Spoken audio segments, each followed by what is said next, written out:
Let's just bring you again that breaking news from a few minutes ago, and that is that the Kremlin has said that Vladimir Putin has called Belarus's President Lukashenko to organise talks, between a delegation from Russia and one from Ukraine in the Belarusian capital, Minsk. This is the very latest lines that we're getting from there. Of course, earlier on we had the Kremlin spokesperson, Dmitry Peskov, saying that Russia is prepared for talks with Ukraine. He talked talking about the President Zelensky declaring his readiness to discuss Ukraine's neutral status.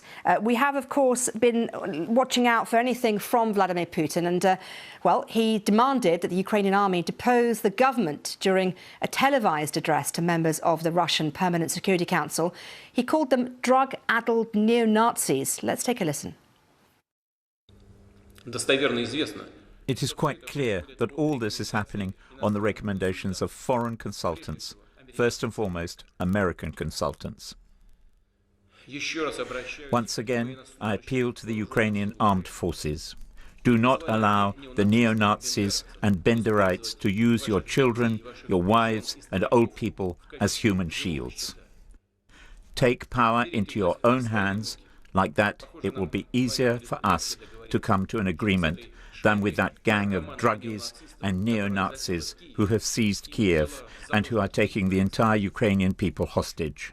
I would also like to pay the highest tribute to the Russian soldiers and officers.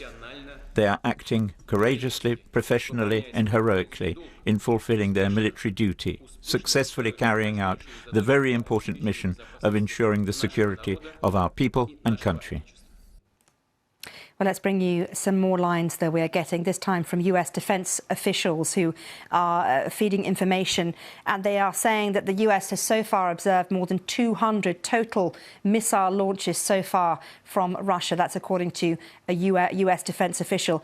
They say that some missile launches have impacted civilian residential areas, which tallies with some of the reports that we're getting out of Ukraine that some residential areas have been impacted by missile attacks.